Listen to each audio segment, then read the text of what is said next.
Bien, bueno, vamos a iniciar nuestra reunión de hoy. Hoy es eh, miércoles 16 de octubre y vamos a escuchar un texto de Ronald Reyes para ver cómo se llama, sobre Kant, ¿no? Es su texto. Sí, sobre Y una sobre discusión, así es. Bien, bien, muchas gracias, Sandro. En realidad es un texto que no está, digamos, completo, no está cerrado. Lo que hago es tratar como de articular la historia de este problema, que es el problema acerca de cómo es que hemos llegado a esta cierta lectura de la filosofía moral de Kant, ¿no? En particular en la interpretación de Christine Korsgaard, que es una filósofa norteamericana que, digamos, hereda la cátedra de John Rawls en la Universidad de Harvard. Y ella, digamos, se ha convertido como en la voz más importante en el mundo anglosajón respecto de lo que sería, ¿no?, una ética kantiana contemporánea, ¿no? Un intento por reactualizar la filosofía moral de Kant. Em, mi hipótesis, o al menos la sospecha que acompaña o atraviesa todo el texto, es que esta versión de Korsgaard en realidad sufre lo que yo llamo un naturalismo, ¿no? Por eso es que he titulado este texto como El reto del naturalismo moral. ¿Por qué el reto? Porque este naturalismo tiene que dar cuenta de un expediente. Lo explicaré en su momento qué significa el expediente del eunaturalismo ético, pero además en la versión de Korsgaard tiene que ser compatible con digamos, algunos conceptos por lo menos claves en Kant, ¿no? Entonces, en ese sentido, hay una tarea pendiente. Me parece que es la manera en la que Korsgaard intenta presentar estas conferencias, ¿no? En las que ella, digamos, articula su posición.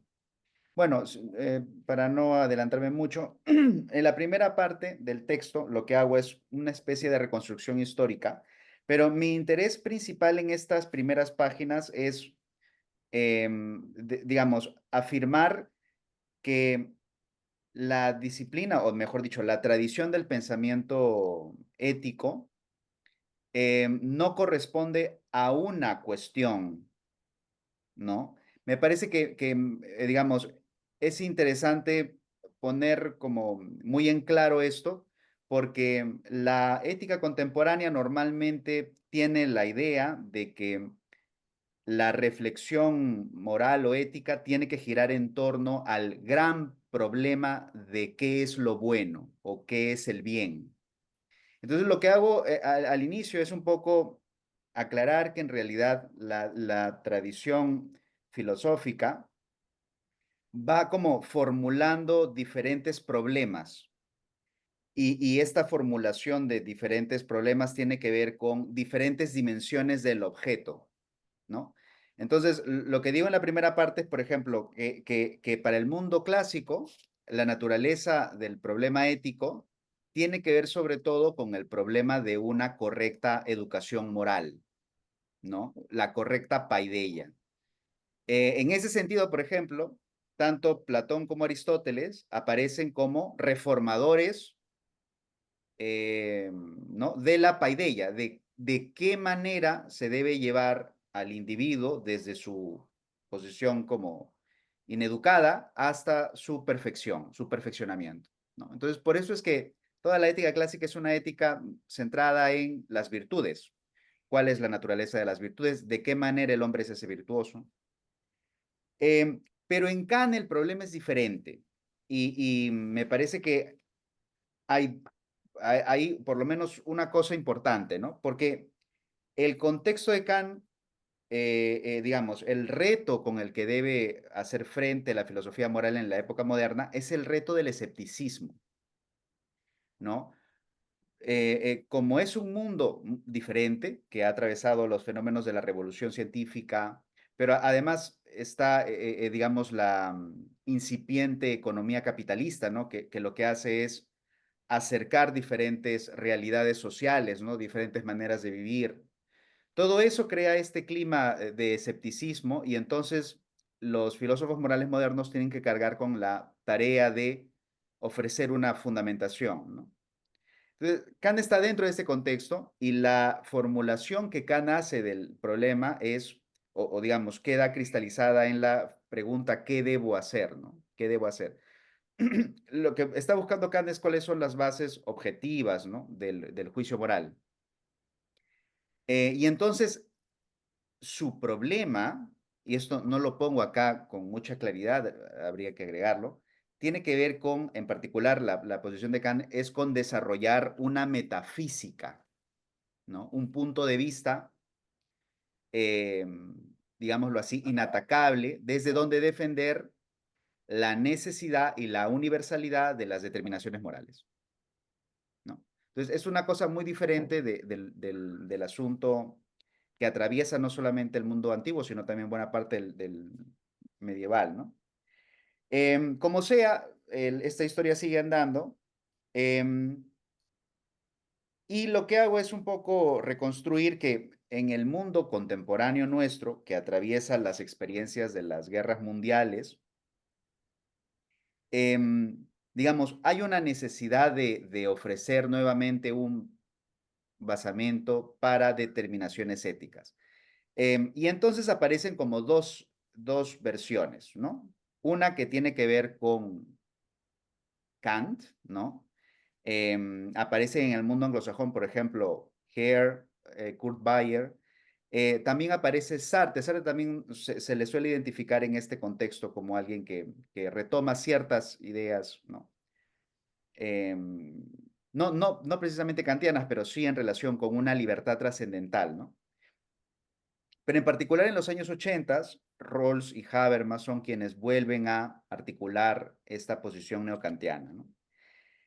Frente a ellos aparece una, digamos, una versión que yo aquí denomino neoaristotélico, pero esto es problemático porque son muchos autores que aparecen em, en esta vertiente, ¿no? Aquí pongo algunos, ¿no? Elizabeth Anscombe, Philippa Foot, Bernard Williams, McIntyre, pero podríamos hablar de Charles Taylor luego, ¿no? Etcétera. Y ellos en realidad lo que hacen es rápidamente objetan a las éticas ilustradas, y cuando digo éticas ilustradas ya no solamente me refiero a Kant, sino también a las que se convirtieron en hegemónicas hacia el final del 19 y buena parte del 20, que es el utilitarismo, ¿no? Entonces atacan a estas éticas ilustradas y lo que atacan son tres aspectos principales, ¿no? En particular, lo que les parece es que en las éticas ilustradas se presta excesiva atención al tema de la acción. Y además se deforma la mirada de la acción porque se la ve como aislada de un contexto que solamente tiene sentido si uno se aproxima a él narrativamente, ¿no? Las acciones tienen sentido porque están incursos o insertas en una forma de vida que tiene una cierta continuidad, ¿no? En segundo lugar, también se le critica digamos, la concepción del sujeto con las que cuentan, ¿no? La crítica usual es, claro, ahí se oculta la intersubjetividad, ¿no? Etcétera, etcétera. Y en tercer lugar, el método correcto. ¿Qué método debe ser, no? Normalmente en este tercer punto se ataca a las éticas de orientación kantiana porque son, se dice, excesivamente formalistas o procedimentales, etcétera, etcétera. Entonces, estas críticas tienen la pretensión final de hacer algo así como acusar a la ética o las éticas kantianas de falsear la experiencia moral, ¿no? Es decir, nos representan una imagen que no se corresponde realmente con la vida ética, ¿no? Y en el caso, por ejemplo, en particular de Williams, esto hace que Williams tenga la idea de que lo que deberíamos hacer en todo caso es em, abolir, ¿no? Abolir esta curiosa institución que él llama moralidad y además la llama así despectivamente, ¿no? Él piensa, la moralidad es una curiosa institución que en realidad no se enajena de nuestros contextos reales de nuestra vida, ¿no? Em, y entonces, lo que queda, digamos, la pretensión es una cosa sutil, porque la idea no es simplemente abandonar cualquier pretensión de normatividad. No, no es esa la pretensión de estos neoaristotélicos. Su pretensión no es la de, digamos, entregarse a un naturalismo de corte positivista, cientificista, sino la pretensión es naturalizar, ¿no? Naturalizar estas determinaciones morales, volverlas compatibles con aquello que hace que una vida humana sea valiosa, ¿no? Entonces, por eso en esta parte del texto digo, no se trata de que estas aproximaciones impliquen un reductivismo fuerte, sino el reductivismo es débil, es decir, lo que quieren es hacer abstracción más bien de cualquier premisa metafísica, ¿no? En la descripción de qué cosa sería una vida buena, ¿no? Entonces, en la tercera parte, en el tercer apartado, me valgo de una cita de McIntyre para aclarar de dónde viene esta intuición de un naturalismo del bien. McIntyre dice lo siguiente, ¿no? Los seres humanos, como los miembros de todas las demás especies, tienen una naturaleza específica. Y esa naturaleza es tal que tiene ciertos propósitos y fines a través de los cuales tienden hacia un telos específico. El bien se define en términos de sus características específicas. La ética de Aristóteles, expuesta como él expone, presupone su biología metafísica. Aristóteles se impone a sí mismo la tarea de dar una descripción del bien que sea a la vez local y particular, colocada y definida parcialmente por las características de la polis, y no obstante también cósmica y universal, ¿no? Entonces, claro, la idea en Aristóteles, porque Aristóteles también es frente a Platón, a él le parece que digamos, colocar al bien en un dominio metafísico, digamos, en el que no queda muy claro cómo es que el hombre participa de ese dominio, a él le parece también una cosa complicada. Entonces, lo que hace Aristóteles es, digamos, adoptar o mejor dicho, articular el problema ético de tal manera que se responda por una descripción adecuada de qué cosa es lo que le da su esencia a una vida humana, ¿no? Entonces, claro, el bien del hombre en Aristóteles está determinado por una descripción de su naturaleza específica. A esto Aristóteles lo llama psique, alma, ¿no? Que sería como la forma de una vida humana. Entonces, por eso es que la ética de Aristóteles es una ética en la que él tiene que, digamos, desarrollar cuál es la naturaleza de esa alma, ¿sí? Pero, ¿esta forma de una vida humana es necesariamente una vida buena? Es que el bien humano, claro, es que el argumento depende de otra cosa. El argumento depende del ilemorfismo aristotélico, ¿no? Ya. Pues Aristóteles dice, ¿qué es lo que hace que una cosa, que un individuo sea un individuo, o sea ese individuo? ¿Qué hace del cuchillo un cuchillo? Mm, Su material, no. Su forma, tiene que tener una determinada forma que le permita cumplir su función propia. Entonces, la forma del cuchillo es su forma afilada, independientemente de si sea de plata o de mm, si sea de cobre, el cuchillo debe tener forma afilada. Entonces, lo que le da su forma al cuchillo, lo que le da su esencia es su forma. Entonces, de ahí él hace este tránsito, ¿no? ¿Dónde está el bien? El bien de algo es su función, claro. ¿no? Entonces, Y la función eh, depende de la forma. correcto. Y entonces, lo que hay que hacer para determinar cuál es el bien del hombre es descubrir cuál es su función específica. ¿Y cómo sabemos cuál es su función específica? Mediante una descripción de la naturaleza específica del alma humana. Y una pregunta, o sea, ¿se puede describir, hacer una descripción específica de la naturaleza, de la naturaleza, sin a la vez hacer una descripción del bien? Porque pareciera que son Eh, simultáneas. Tu punto es interesante, lo digo más adelante en el texto, ¿no? Lo Ok, que digo es, em, a ver, ¿no? Lo pongo así, ¿no? En cierto modo se produce aquí una circularidad, ya que se requiere una concepción de la sí. naturaleza humana para determinar los bienes, y a su vez se requiere una teoría del bien para concebir el significado de una vida humana. Es circular, hay una circularidad en el propio argumento, ¿sí?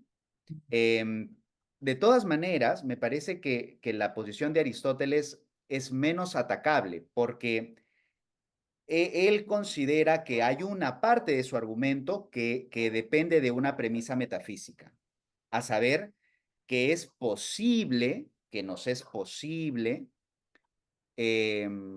caracterizar esta forma. Eso es posible para Aristóteles, ¿no? ¿De qué depende? Depende de un cierto tipo de, no sé si llamarlo percepción ¿no? El ser humano capta principios, Ok, captamos, ¿no? Tenemos una capacidad, un nous que nos permite como articular principios. Entonces, el hombre tiene esta capacidad para inteligir, digámoslo así, cuáles serían estos elementos básicos. Pero hoy en día, el neoaristotelismo tiene este problema, que el argumento se vuelve circular porque ya no se puede apelar a ninguna descripción metafísica, ¿no? además, o sea, personalmente mi preocupación es, si se dan simultáneamente la preocupación por el bien y por la forma y no son verdaderamente separables, con qué cara pueden venir y decir que la noción de valor implícita en Kant no es natural? En qué suelo me paro yo para decir esto sí corresponde, esta noción de bien sí corresponde con la forma humana y esta noción de bien no corresponde con la forma humana? Mm, ¿De sí, dónde? O sea, Kant claramente sí dice que la buena voluntad es lo único que tiene valor en sí mismo. Entonces, sí hay una correcto. noción de valor que está emparejada a una noción de bien, ¿no? Entonces, ¿qué hay de no natural en eso? ¿Por qué vienen esta gente a decir, no, eso no es natural? En cambio, Mm, la virtud sí. ¿Por qué? No, mm. eso es lo que yo no comprendo. Claro, bueno, la objeción básica es que Kant lo que hace es poner una distinción entre lo que es fenoménico y lo que es numénico, ¿no? Ese es el problema. Esa es la distinción que el neoaristotelismo no acepta, digamos, ¿no? Lo que quieren es, digamos, esto lo hemos conversado con Sandro algunas veces, es quedarse con la parte fenoménica, que Kant llamaría fenoménica, y a partir de ahí extraer una especie de teoría del valor. Ese es el reto, por eso digo que es un reto, ¿no? Que se han autoimpuesto. Entonces, para avanzar un poco y luego proceder a la Sí, conversación, yo gracias, llamo gracias. a esta operación de estos autores eunaturalismo ético, en el sentido de que no son naturalistas, no son reduccionistas. Y entonces, ¿de qué manera queda concebido su proyecto? Su proyecto queda concebido, digamos, tienen que hacer tres cosas. Tienen que ofrecer una psicología moral plausible, digamos, de qué manera el agente actúa moralmente o éticamente, qué significa eso.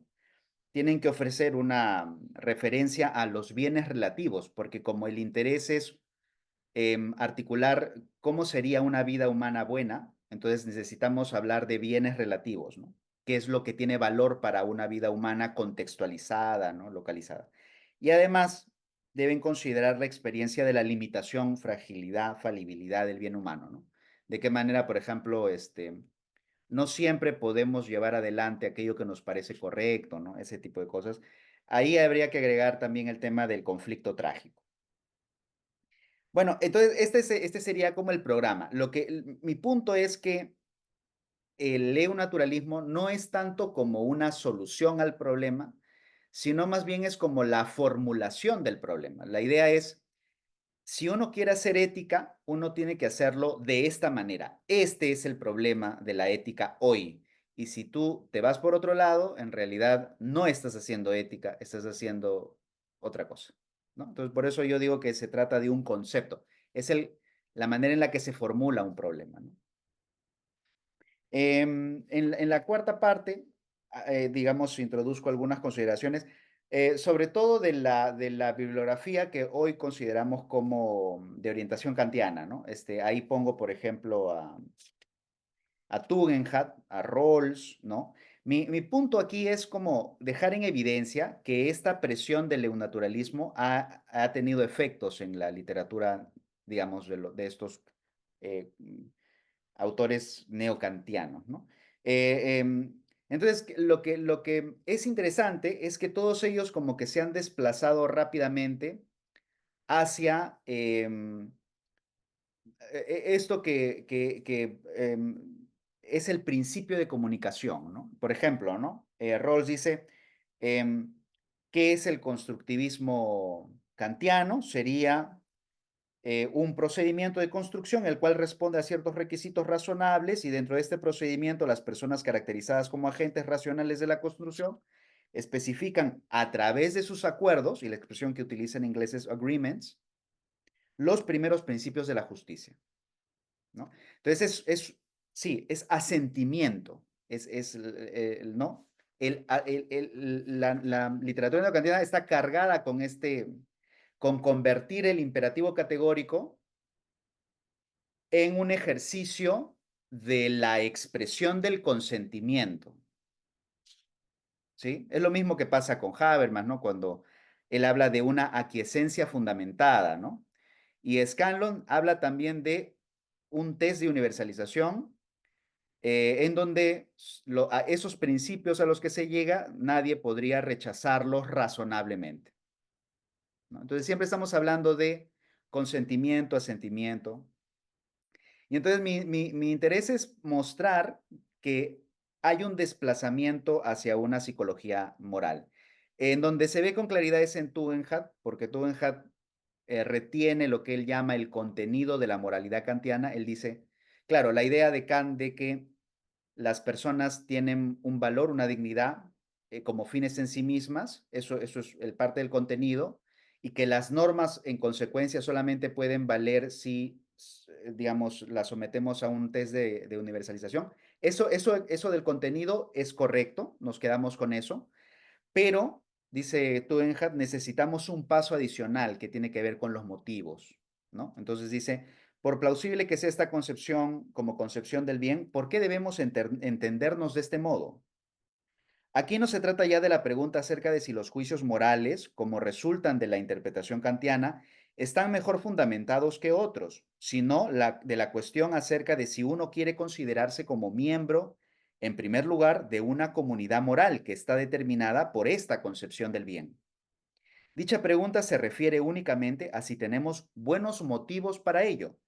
Formulado de otra manera, se trata de la cuestión acerca de si queremos incorporar a nuestra identidad la calidad de ser miembros de la comunidad moral, ¿no? Lo de Tugendhat me parece como muy claro porque ya Tugendhat se desplaza hacia la cuestión de la autoidentificación, ¿no? Hay una dimensión para él del asunto moral que tiene que ver únicamente acerca de qué tipo de identidad uno quiere tener. Y esto me lleva, ¿no? Digamos, en un continuo, hacia la concepción de Kordler, ¿no? Acerca de la identidad práctica. Ya con Sandro lo hemos discutido, básicamente el argumento de Kordler es el siguiente, ¿no? Nuestra conciencia reflexiva nos impone con la tarea de responder a la pregunta ¿qué debo hacer? ¿No? Digamos, las determinaciones que nos impactan, nuestros deseos, por ejemplo, no resuelven por sí solos el problema, ¿no? Una vez que uno toma distancia del estímulo, uno se pregunta qué debe hacer. ¿Debe ceder al impulso? ¿Debe tomarlo como una razón suficiente? Entonces tiene un problema. Lo que hace Korsgaard es radicalizar esta figura y dice, bueno, eso no solamente nos impone con la tarea acerca de qué regla me debo dar a mí mismo, sino qué tipo de persona quiero ser. Y entonces en este sentido yo tengo obligaciones en la medida en la que tengo identidades. Pero mis identidades son contingentes, ¿no? Yo en principio puedo ser, por ejemplo, estudiante, luego dejo de serlo, ahora soy profesor, pero eso también por un tiempo, luego soy investigador y así, mis identidades pueden ir cambiando. Pero dice, hay una identidad que no cambia y es la identidad que tengo como ser racional, es decir, la identidad que tengo como aquel que debe determinar qué identidades tiene y por lo tanto qué valores tiene o a qué le da valor.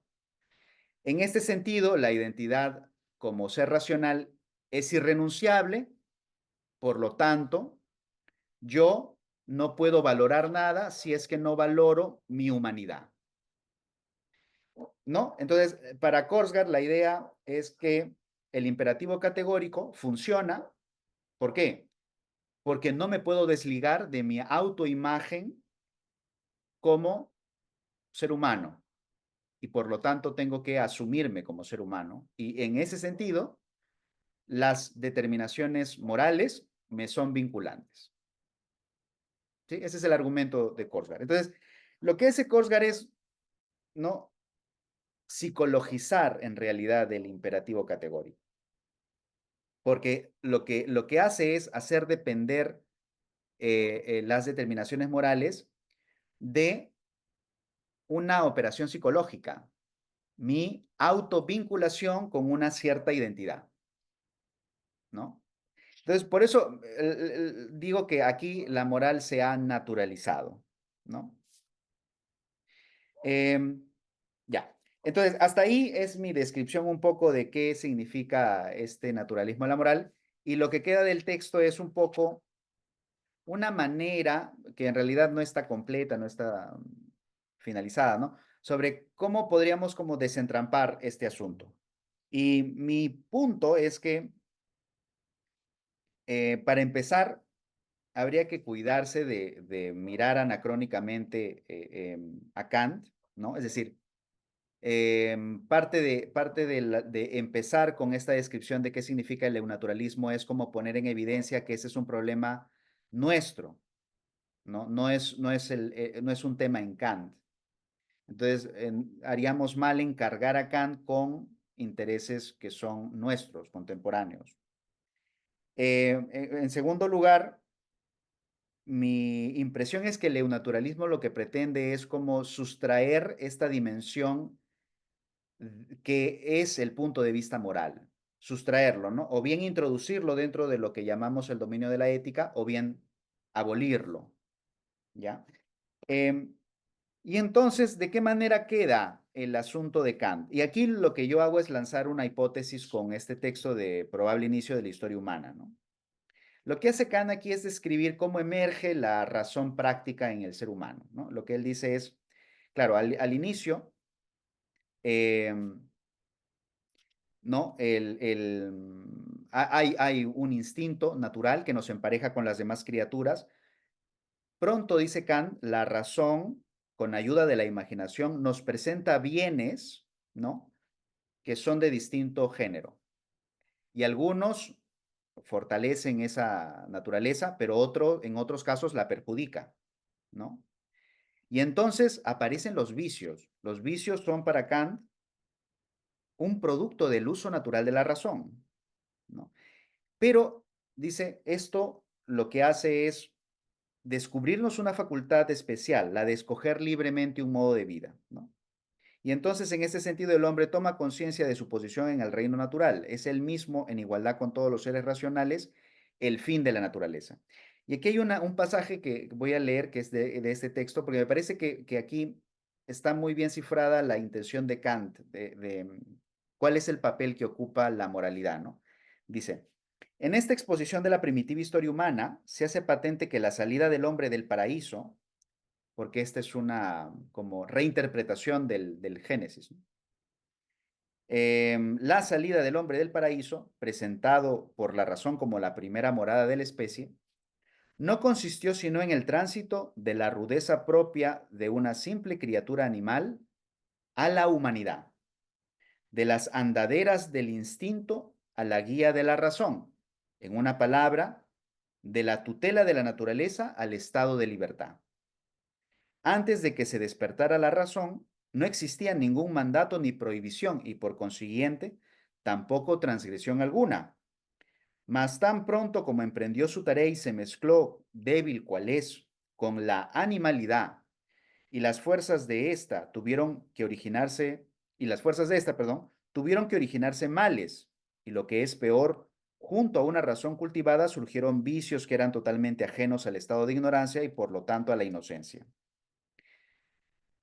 No obstante, las incitaciones a los vicios, que suelen ser culpabilizadas, son en sí mismas buenas y adecuadas en tanto que disposiciones naturales, si bien al estar tales disposiciones ajustadas al mero estado natural, se ven perjudicadas por el progreso de la cultura y viceversa, hasta que el arte en su perfeccionamiento se torna nuevamente naturaleza, lo que constituye el fin último del destino moral de la especie humana, ¿no?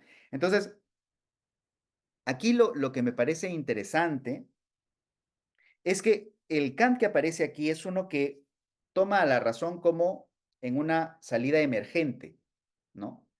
Em, interesante ya es que Kant conciba que el concepto del bien es un concepto racional, ¿no? Eh, bueno es aquello que Kant llamaría razón instrumental o aquello que tiene que ver con los imperativos hipotéticos. También son buenas en un sentido, digamos, bien particular, ¿no? Pero sobre todo bueno sin condición, es el producto de una razón práctica, ¿no? Que se fomenta a partir de esta razón interesada, ¿no? Entonces, mi hipótesis es que aquí hay una relación dialéctica, una dialéctica natural entre una razón práctica empírica, lo que llamaría acá una razón práctica empírica, y una razón pura práctica, ¿no? Hay hay un fomento, pero no son lo mismo, no son lo mismo. Y esa distinción es esencial para entender cuál es el proyecto de Kant, ¿no?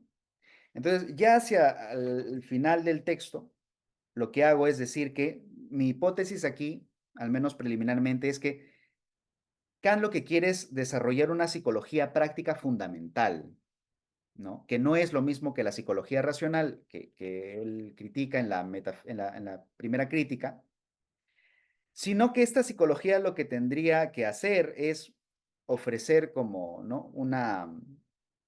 Digamos, frente al problema de qué significa actuar moralmente, tendría que ofrecernos una, voy a llamarlo así, ¿no? Una descripción de cuáles son las facultades implicadas en este tipo de querer puro, ¿no? Y bueno, como digo, el texto termina un poco así.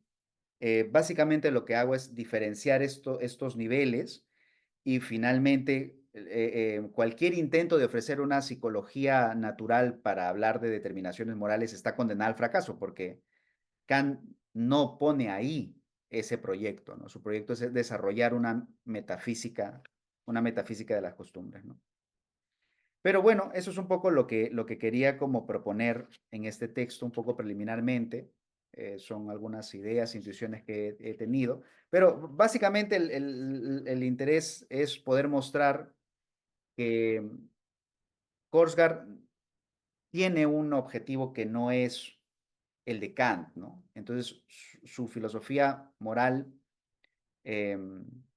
no puede ser reivindicada como kantiana, al menos en toda su extensión, ¿no? Hay otros elementos, ¿no? Sí. Pero bueno, eso es un poco lo que quería compartir.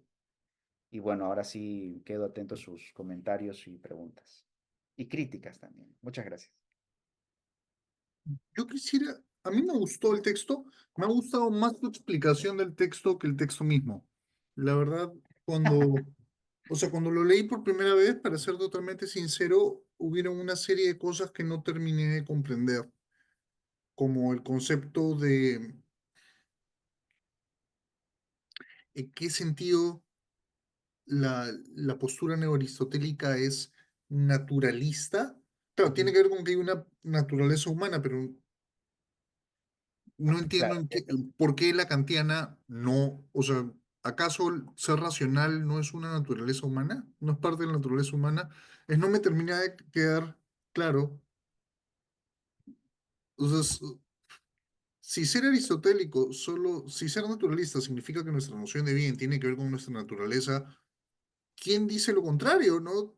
La pregunta es, ¿cuál es nuestra naturaleza? Pero Kant va a decir que nuestra naturaleza es ser racionales.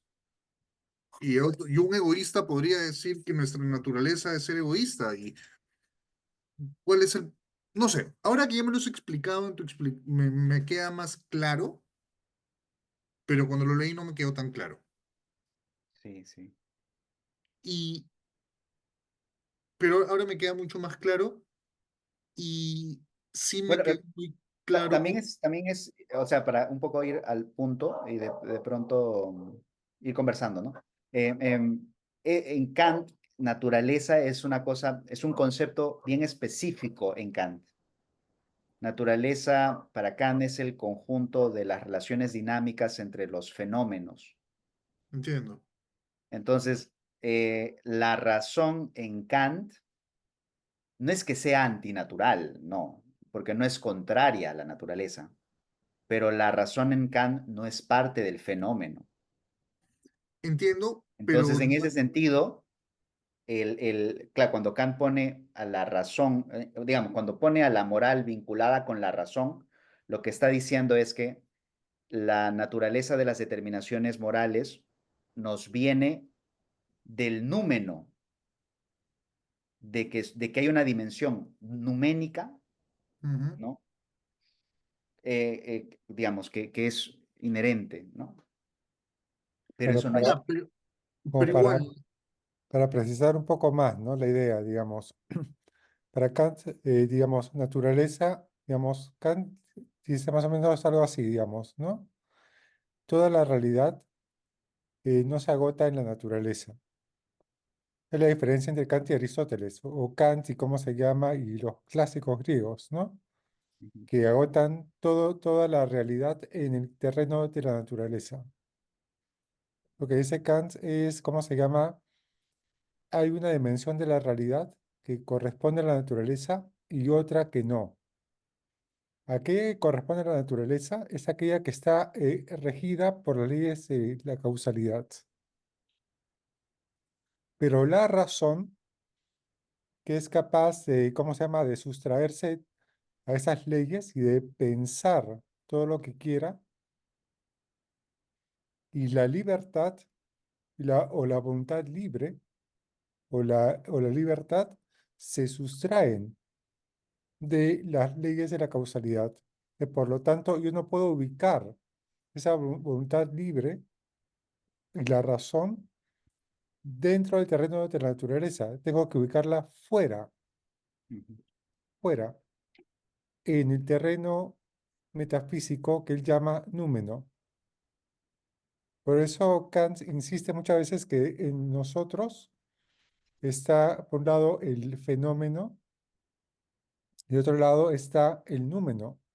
Somos seres naturales porque tenemos inclinaciones, pero somos también seres dotados de razón y libertad y que no corresponden a cómo se llama a las inclinaciones conectadas con las leyes causales de la naturaleza. Y eso aparece antes en las ideas cosmológicas, en la tercera antinomia entre naturaleza y libertad. Entonces, ahí es donde aparece por primera vez en Kant esa distinción. Y la resolución, digamos, de la antinomia es introducir ambas cosas dentro del ser humano.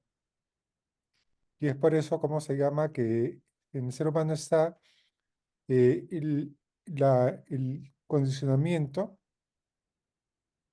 que sería la parte fenoménica, y por otro lado la libertad, que sería la parte numénica. Mm. Y Todo, es por todo eso que eso uno no puede decir que esa dimensión corresponde a la naturaleza.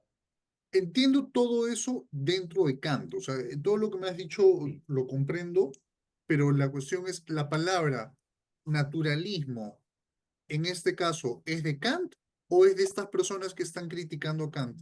Y cuando se llaman a sí mismos naturalistas, están utilizando la palabra en sentido kantiano, porque si no es el caso, toda la explicación que me acaban de dar no soluciona mi No, el preocupación. término naturalismo es un término que está utilizando Ronald, digamos. Sí, yo los estoy llamando naturalistas, pero Lo estás básicamente utilizando, porque, ya, y los estás llamando naturalistas, sí, o sea, utilizando esto la acepción de pasaría lo naturaleza mismo, kantiana. pasaría lo mismo que con el tema de, ¿cómo se llama?, de liberales y comunitaristas. Puede ser que ellos no se reconozcan naturalistas, pero Ya. mi propósito es decir, ¿en qué sentido están abrazando esta tesis?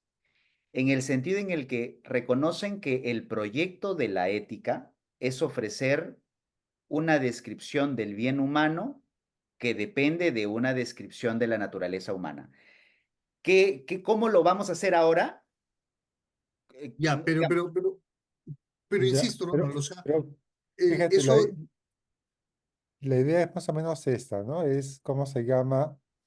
Ronald está llamando naturalistas a este grupo de personas, porque lo que hacen es decir, todas las determinaciones morales tienen que fundarse en en el fenómeno, sí, no en el númeno.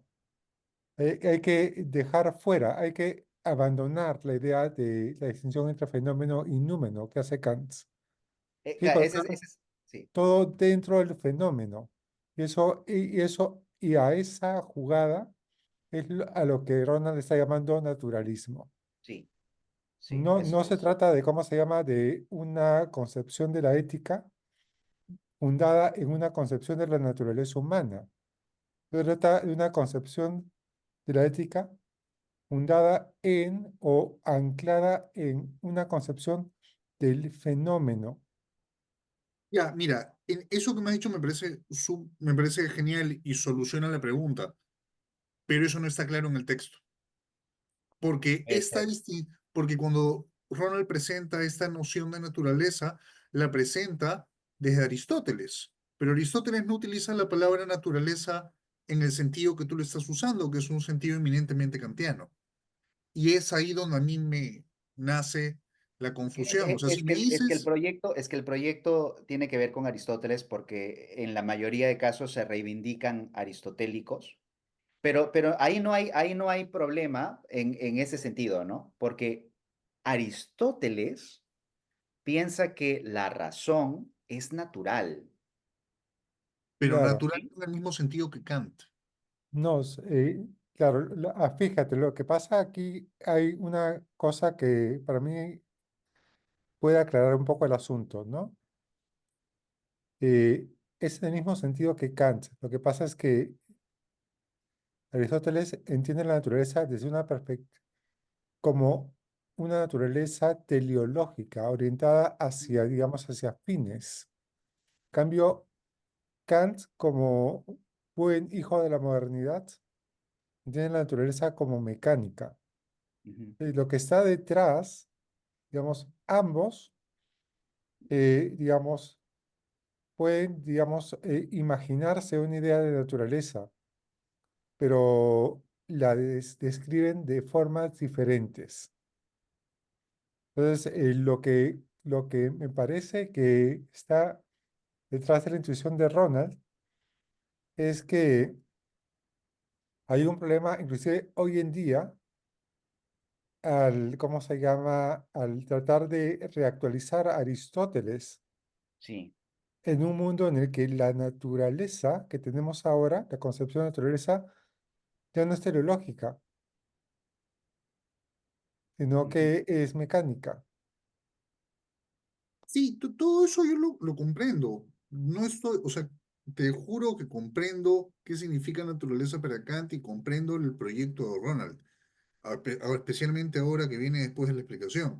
Solo estoy diciendo que la noción de naturaleza, cuando no es, no se entiende igual cuando partes desde un armazón teórico kantiano que cuando parte de un armazón teórico aristotélico.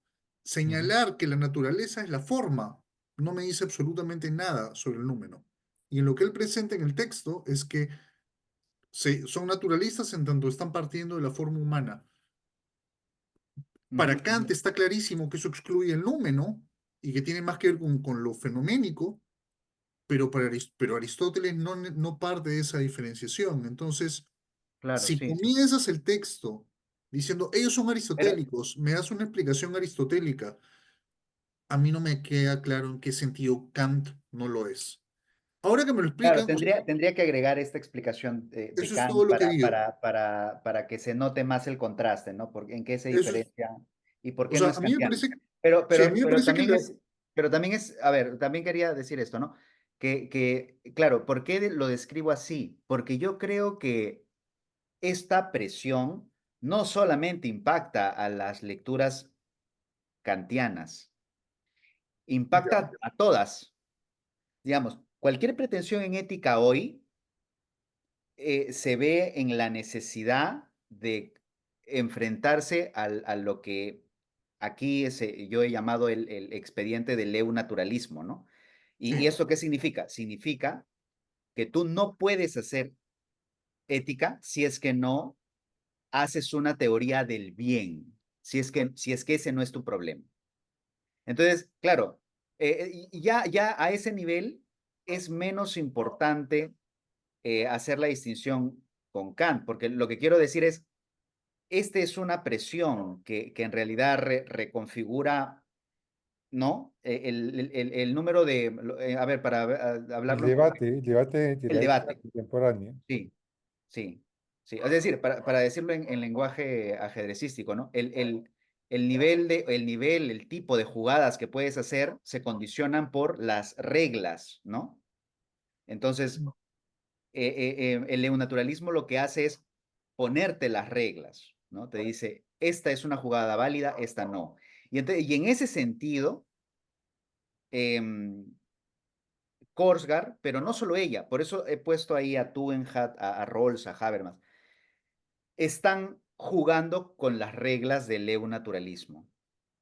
O sea, yo no conozco a otros, no sé, por ejemplo, cómo se ha retomado la ética de Spinoza dentro del debate anglosajón. De repente también le ha pasado lo mismo, No, ¿no? entiendo, o sea, te juro que entiendo. Mi única recomendación Es es que ponerlo. que eso, que cuando digas que son, porque es un término que tú estás introduciendo, los estás llamando naturalistas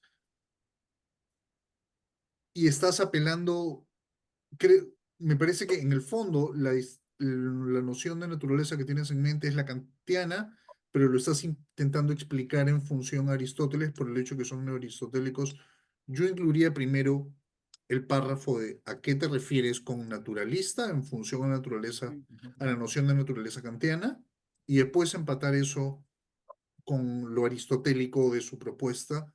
Y a mí como lector me habría ayudado mucho.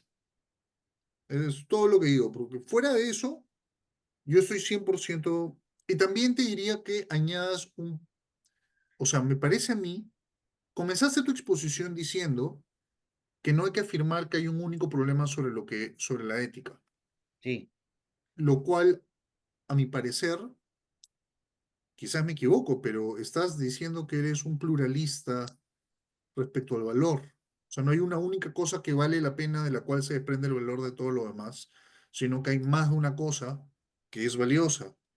Y si ese es el caso, ya, ya, ya, es que ese punto es un punto que defiende el eunaturalismo en cierta medida, pero ahí mi posición no es afirmar que no haya más de una cosa buena, ya, sino mi punto en todo caso sería afirmar que la posición de Kant mm, es la de la prioridad del deber. la prioridad del deber. ¿No? Bueno, Claro, de es todos decir, modos, que creo que eh, sería bueno una sí, pequeña introducción afirmando que no es que estés diciendo que ellos tengan o no razón, sino que hay más de una pregunta válida para hacer. Correcto, sí. claro. Pues, Digamos, eso. la idea es la siguiente, ¿no? Digamos, es decir, cuando Ronald está diciendo que no hay un único problema, una única pregunta en la ética, que está diciendo no es que no haya una sola cosa o que hay varias cosas que pueden ser valoradas, sino que, ¿cómo se llama? Que la pregunta de la ética no se reduce solamente a la pregunta sobre el valor. Sí, ese también es el punto, ¿Cómo sí. se llama? Entonces, hay otras cosas, además del valor, que son también parte del problema ético, que puede ser también parte del problema ético. Y Kant, por ejemplo, dice, por ejemplo, el problema de la corrección de la acción. Sí, Entonces, ¿cómo se llama? Es otra pregunta diferente, sí. ¿no? No Y tanto, claro, que tiene que ver con la dimensión de la moralidad. pero yo tendría una pregunta, digamos, ahí. ¿Qué entiendes por eunaturalismo? Un ratito, Eh, Alessandro, solo para terminar, porque en realidad esta es mi última sugerencia, es eso, que incluyas en tu introducción esta preocupación porque hay más de una pregunta, porque cuando yo lo leí parecía que estabas queriendo dejar de lado la pregunta, o sea, estabas intentando invertir la posición, decir, no, su pregunta no importa, este importa más, cuando no es lo que estás queriendo decir. Ujú, Fuera de eso, yo me parece que toda la propuesta es muy bacán. Me parece que las citas que has encontrado de Kant son muy pertinentes. Disfruté leer el texto. Creo que se podría entender más, porque he entendido mejor tu exposición que el texto mismo. ujú. Gracias, gracias. ujú. Pero ¿qué cosa es eunaturalismo, Ronald? Qué es Sí, eso? sí. Bueno, yo tal como lo describo, a ver, yo digo dos cosas en el texto que parecen raras. Me lo ha hecho notar también Daniel Neira, que es otro colega, porque me dice, tú dices que es una actitud, pero luego dices que es un concepto. Y me parece que no son incompatibles si uno lo piensa de esta manera, ¿no? El neonaturalismo no ha resuelto su problema, digamos, tiene un reto, no lo ha resuelto. No han llegado a una concepción unánime de qué sería la naturaleza humana. Han habido intentos. Por ejemplo, si uno mira todo lo que se ha escrito sobre desarrollo humano, ahí hay un intento de decir, ya, estas condiciones conforman lo que sería una naturaleza humana lograda. Pero ¿Y qué entiendes por eunaturalismo? Para que quede claro. el ¿Qué cosa es eunaturalismo eso? sería digamos, partir de la premisa de que el problema ético queda cifrado en el desarrollo de una teoría del bien. Y esa teoría del bien depende de una descripción de la naturaleza humana. Eso sería el eunaturalismo. Es decir, es la idea básica de que el problema ético se resuelve si contestas a esa pregunta. Pero no hay unanimidad. Entonces, por eso digo que es una actitud. ¿Por qué? Porque entonces se convierte en una actitud como de censura, ¿no? O de test de verificación si se cumplió o no se cumplió el objetivo. Entonces, tiene esta noción moral una concepción sobre el bien. Si no, entonces no es una voz autorizada o una voz válida en el debate. Y así, ¿no? Entonces, por eso digo que es un concepto, ¿no? La articulación de un problema, ¿no? Eso sería lo que yo llamo un naturalismo, ¿no? Y en ese sentido, claro, ahí sí pueden estar diferentes versiones del neoaristotelismo. Ujú. Bien, ahí yo tengo otras cosas, digamos, acá. ¿Ya? Por ejemplo,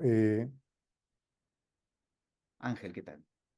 cuando, cuando Kant hace esa distinción entre actuar por respeto al deber y actuar conforme al deber, ¿qué significa actuar por respeto al deber?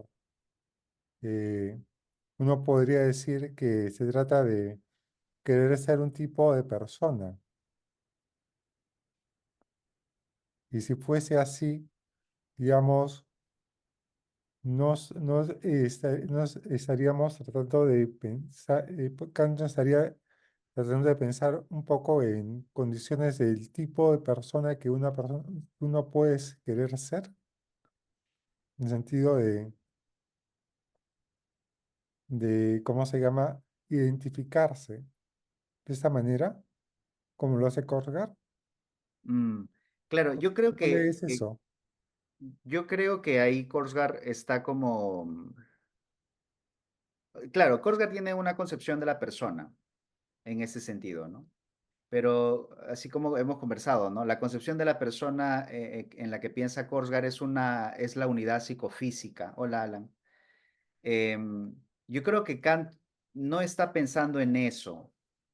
Al menos no me da la impresión.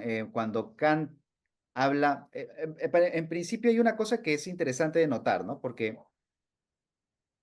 Kant cuando describe estos momentos, los describe siempre digamos, bajo la intuición de que el deber siempre es una condición en cierta medida enajenante. No es una inclinación. El ser humano no está de ninguna manera inclinado hacia el deber.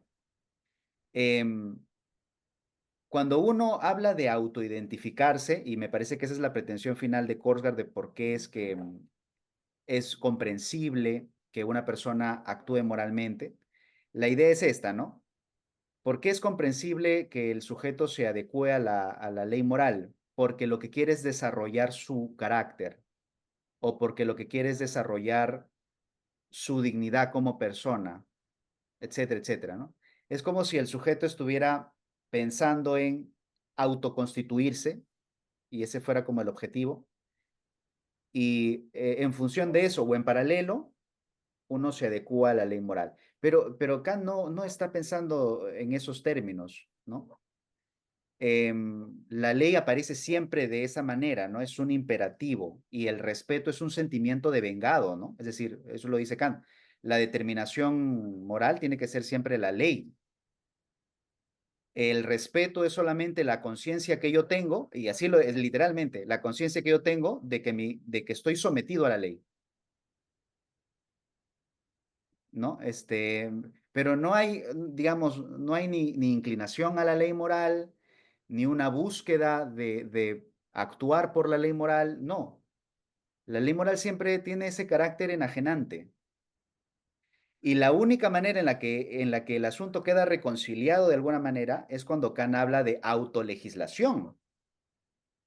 Pero la autolegislación no es otra cosa que legislar como si uno fuera un ser racional, como si fuera parte de un reino de fines, ¿no? Entonces, tampoco está la Ujú. idea de un agente, ¿no? Ni de una pertenencia, porque esa sería una pertenencia extraña en cualquier caso.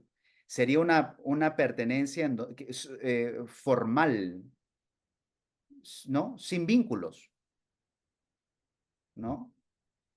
Entonces, mi punto es, ahora yo lo puedo decir de esta manera, porque no tengo mejor manera de decirlo, ¿no? Pues, ese es el punto, ¿no? Que quería como ensayar algunas intuiciones aquí. Que por eso es que si Kant habla de personalidad en la ética, no se está refiriendo a esta unidad psicofísica, no se está refiriendo a la unidad de la vida, ¿no? En cualquier caso no es eso, ¿no? Y entonces, claro, la personalidad debe ser, me da la impresión, como algo emergente. Y por eso es que me ayuda esta dialéctica, ¿no? Porque el otro problema es decir, ya, pero si es una cosa completamente enajenante, formal, racional, entonces es vacío, es un formalismo vacío. No, porque en el texto de Presunto inicio de la historia humana, lo que está diciendo Kant es la razón práctica aparece, ¿no? Para poner freno a lo que de otra forma sería la causa inminente de la destrucción del género humano, ¿no? Ujú. Sí, eso. Claro, bien, bien. Ahí hay otro tema, digamos, que es, o uno podría decir ya en Kant, ¿no? Digamos, Kant es muy bueno a la hora de tratar de determinar la objetividad del deber moral, Sí. pero el problema de la motivación de la persona, digamos, del ser humano para cumplir con la ley moral, ¿cómo queda? ¿Cómo maneja eso Kant? Mm, Entonces, es ahí donde uno podría decir, ah, entonces el argumento de Kierkegaard y de otros puede ser útil para resolver ese problema, mm. porque creo que ellos, ¿cómo se llama? Especialmente Kierkegaard parece estar interesada en ese tema, ¿no? Sí. ¿Por qué ser moral? Ese es Sí, el problema. así ¿Por qué es. alguien tiene interés en ser moral? Sí, Em, sí, no tengo una respuesta a eso. O sea, a ver, quiero decir, em, Korsgaard tiene una manera de fundamentar el asunto y yo creo que ella logra explicar correctamente la motivación de las determinaciones éticas, ¿no? Por ejemplo, a lo que me refiero es esto, ¿no? ¿Por qué yo debo proveer a mi familia si soy eh, padre? En realidad no tendría esa obligación si es que yo no me autoidentifico como un padre. Solamente en la medida en la que entiendo que soy un padre, que eso tiene valor para mí, es que proveer a mi familia se convierte en un imperativo para mí. En ese sentido, tiene éxito, pero falla en la caracterización de la normatividad de las determinaciones morales, porque su argumento depende de un salto lógico, ¿no? De que yo valore algo, no se sigue que yo deba valorar la condición de eso. No, ahí hay un salto, ¿no? sí, Que es el problema que además aparece con claridad en Bernard Williams, ¿no? Que es el problema del sujeto amoral. sí. Pero la pregunta en el fondo es la siguiente, es, ¿Kant puede resolver ese problema? ¿Problema de la motivación? Honestamente no lo Por sé, por pero, sus pero si propios tuviera, recursos. si tuviera Por yo su- que, sí, si tuviera yo que decir algo, es que yo creo que habría que ver en los textos de pedagogía y antropología. porque lo que aparece, Rodrigo, discúlpame que insista un poco, digamos, pero lo que aparece, y eso en los estudios sobre la filosofía de la religión en Kant, es que el argumento que se esgrime es más o menos este, digamos, para proveer de motivación, como Kant se da cuenta que la fundamentación no puede, ¿cómo se llama? No puede cargar de motivación al agente humano. Y por eso él dice, sí, entonces Kant va a pasar primero en la crítica de la razón práctica, elaborar una concepción de religión, religión racional. Y después, ¿cómo se llama? En la religión dentro de los límites de la razón, va a continuar elaborando eso utilizando un recurso, que es el recurso de una comunidad ética, como un espacio de socialización donde la persona adquiere la motivación para actuar moralmente. Pero la doctrina de esa comunidad ética sería la doctrina de una religión racional que Kant la extrae de recursos puros de la razón, pero también reinterpretando elementos propios del cristianismo. Ujú. No sé cómo ves tú esa jugada o esa Claro, es que lectura. Es que me parece interesante que Kant tenga. A ver, ya para empezar, perdona Rodrigo que no te digamos pase. Voy a contestar rápidamente eso. Ya yo creo que Kant avanza algo de eso en la crítica, cuando él piensa en las ideas de Dios, la inmortalidad del alma, ¿no? Y en cierta manera la idea es un poco, estas ideas se hacen necesarias para que digamos, el ejercicio de la moralidad no sea, digamos, sin fundamento para el hombre, no haya como ningún interés práctico en eso. Em, Me parece que esa es una manera de poner el asunto. Claro, luego en la fundamentación me da la impresión de que él abandona eso. Y luego en la crítica de la razón práctica aparece nuevamente este tema del sumo bien, ¿no? Em, este señor que vino, Lisímaco Parra, presentó en esta conferencia del Goethe Institute lo que él cree que es una interpretación de ese aspecto, ¿no? Y también va por el lado de la motivación. Dice, claro, lo que en Kant sería la moralidad sería como la ley, la determinación de la ley, ¿no? Pero lo que se llama en derecho la efectividad de la ley, que la ley tenga un cumplimiento efectivo, tendría que ver con el desarrollo de una concepción del sumo bien. Y entonces, claro, Lisímaco Parra hizo esta analogía, ¿no? Esto es como el dicho, claro, la ley se respeta pero no se cumple. Entonces Kant querría evitar que la ley, claro, fuera esa, claro, todos sabemos que esa es la ley, pero no nos motiva. Entonces habría que agregar un segundo elemento, que sería el sumo bien, ¿no? Para que quede como cerrada la cosa. ¿Esa puede ser la manera en la que Kant presentaba su salida de la motivación? Puede ser, puede ser. Me da la impresión que quizá es una cosa. Me parece que hoy eso sería menos atractivo por una serie de motivos, ¿no? Porque vivimos en un momento secular, etcétera, etcétera. Habría que interpretarlo de otra manera. Me parece que en ese sentido tu trabajo sobre extraer de Kant una comunidad, ¿no? Una comunidad ética es interesante, ¿no? Sería, claro, para la filosofía social sería eso.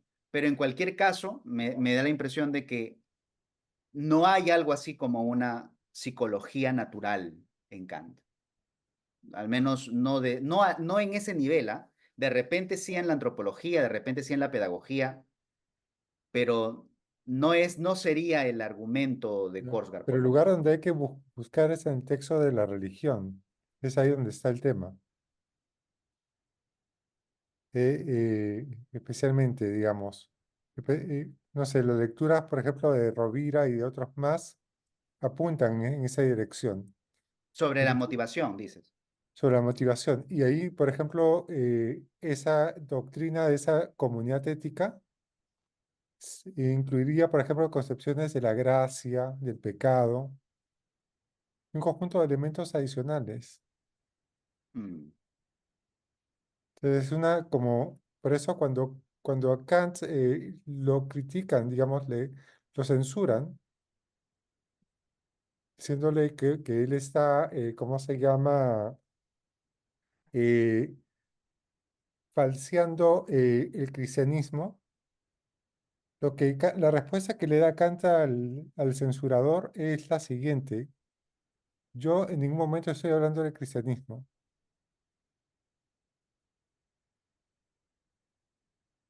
Pero no dice, digamos, lo que está haciendo. Lo que él hace es coger conceptos del cristianismo y reinterpretarlos a la luz de una concepción racional de la religión. ujú, ¿Pero para qué hace eso? Para colocarlo como la doctrina de una comunidad ética posible, que sería una especie de iglesia racional, que sería justamente el compartir, formar parte de esa iglesia racional, sería lo que haría posible que el agente se motive por la ley moral. Porque claro, esa iglesia racional le promete también una especie de acercamiento al supremo bien. mm, Pero aquí hay otra cosa también, porque el tema del supremo bien aparece entonces de nuevo y la palabra bien entre las piernas del jugador. Ujú, ujú. Entonces aquí, ¿cómo se llama? ¿Qué estaría haciendo? Estaría, ¿cómo se llama? Diciendo, juguemos con dos tipos de pelotas, con la pelota de lo correcto y la pelota del bien. Bueno, pero desde el inicio de la fundamentación habla de una buena voluntad, ¿no? También habla de lo bueno en ese sentido. Claro, yo lo que tengo, digamos, la intuición por lo que llevo leyendo a Kant es que cuando Kant habla de bien, está siempre pensando en que el bien es un concepto racional, no uno natural. Entonces, ya esa distinción habría como que empezar a calibrarla, ¿no? Porque ya acá, o sea, no necesariamente está pensando que bien es valor en el sentido de lo que uno valora en su contexto cotidiano, ordinario, ¿no? Claro, hay cosas buenas en ese sentido, sí, los imperativos hipotéticos, pero la buena voluntad, por ejemplo, que aparece al inicio de la fundamentación, no es buena en ese sentido. Ya, pero ¿cómo se llama el supremo bien? Que es la unidad entre la virtud y la felicidad. Sí. ¿No es algo valioso, digamos?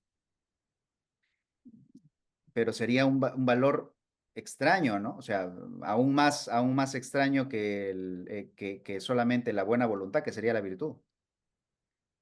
Entonces, hay varios niveles, o sea, tengo esa Ya, impresión. no, yo entiendo perfectamente cómo se llama que aparecen como cargados digamos, de ideas prácticas, digamos, ¿no? La idea de la inmortalidad del alma y la idea de Dios en la Ujú. crítica de razón práctica. Pero allí no es una forma de referirse a un supuesto bien deseable. Mm,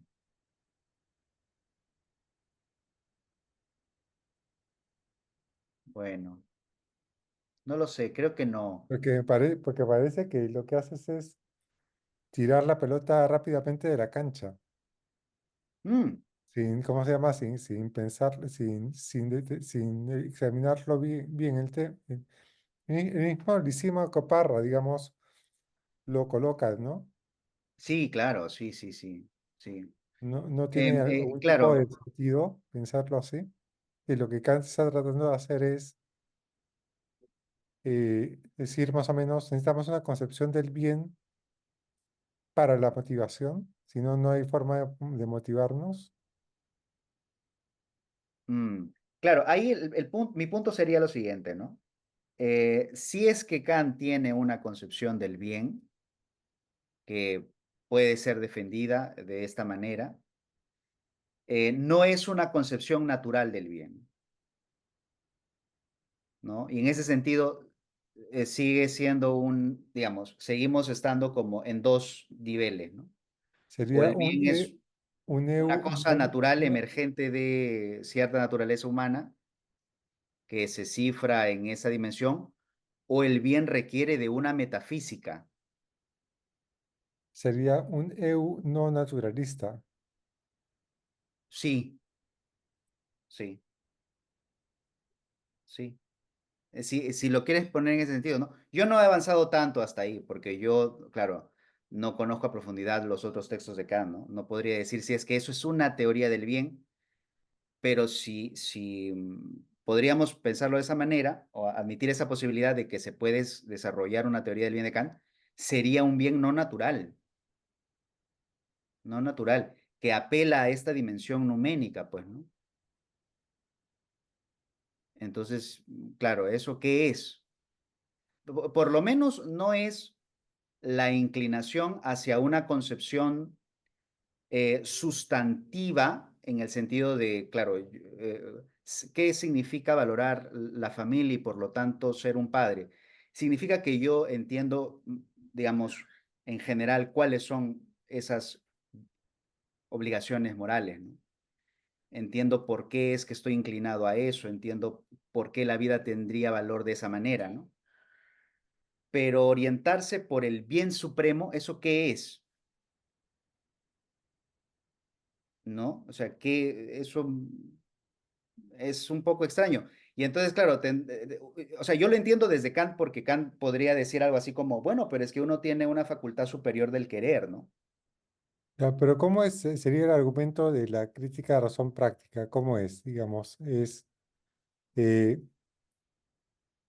necesito postular la idea del supremo bien, ¿para qué? Digamos, para motivar a la persona a actuar moralmente, ese sería el argumento.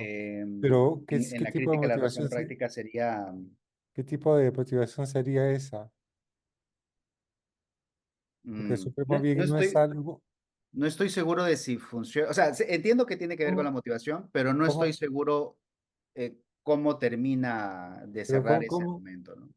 cómo funcionaría, digamos? Porque por ahí es por donde habría que buscar de repente. Sí, sí, sí, sí. Además que ahí él introduce una serie de distinciones sobre el bien, ¿no? También eso es cierto. Em, pero no estoy completamente seguro de ese argumento. Pero sí, me parece muy interesante tu sugerencia de explorar esa parte, ¿no? Porque, claro, ahí hay una cosa sobre la motivación. Solo que, claro, mi punto no era, al menos en la tesis, ¿no?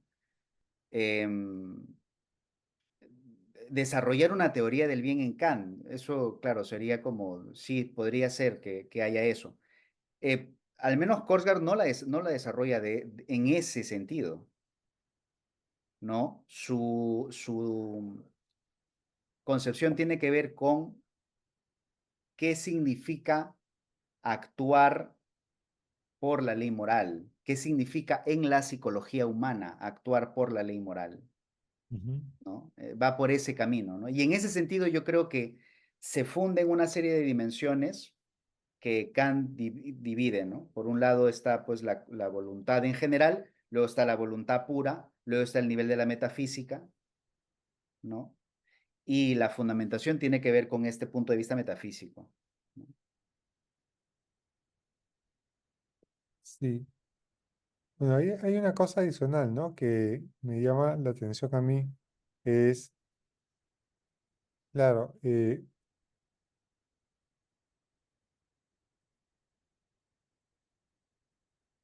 querer ser, digamos, en el momento de Korger queda claro esa idea, ¿no? Digamos, eh, identificarse como parte del reino de los fines significa entonces darle unidad a la persona, Mm, ¿no? Eh, para Kant, el problema no es ese, ¿no? No es el problema de la unidad psicológica de la persona. Eso sí queda claro. Lo que, ¿cómo se llama? También la otra cosa que queda clara es cómo la operación que hace Kant es una operación de aislar, digamos, la teoría de la voluntad en general, aquella parte pura de la voluntad. Y es ahí de donde surge, digamos, los principios a priori. mm, Es por eso, claro, la parte pura es la parte metafísica de la voluntad, para decirlo de alguna forma. Y es ahí donde Kant, entonces, porque Kant lo que dice es, ¿qué cosa es la razón práctica? La razón práctica es la capacidad que tiene la razón de influir en la voluntad. ujú, Y esa parte que se deja influir por la razón, aquella parte de la voluntad que se deja influir por la razón, la voy a llamar voluntad pura. Ese va a ser ese es el juego que está haciendo, ¿no? sí. Claro, el problema es cómo esa voluntad pura puede influir en, ¿cómo se llama?, en la conducta de la Ujú, persona.